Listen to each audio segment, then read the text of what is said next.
Ja, so ek is nou by my ma se huis. Ek het mos gesê kom hang my trourok op. Maar nou vra ek vir haar, mamma, hoekom was mamma my rok na 10 jaar en Wella se 3 dae na die troue? Hoor gou haar antwoord. Hoe sê mamma?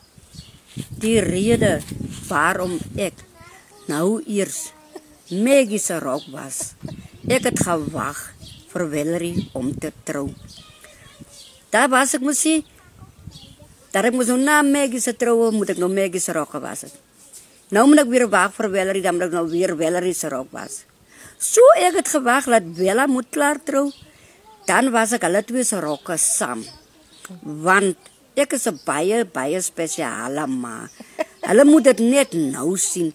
Hoe spesiaal en 'n voorreg het hulle dat hulle se ma, hulle twee se trourige kan was.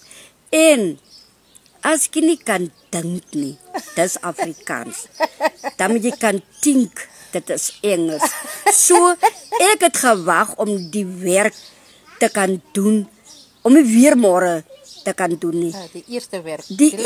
Ek het die laaste werk gewag, sodat ek kan die eerste werk ook doen.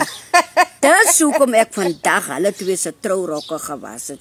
En ek is 'n baie spesiale ma. Hulle moet dit nou sien hoe spesiaal is hulle se ma wat hulle se trourokke was. Nou toe nou. Ek het nie eintlik 'n antwoord nie, maar ja, toe.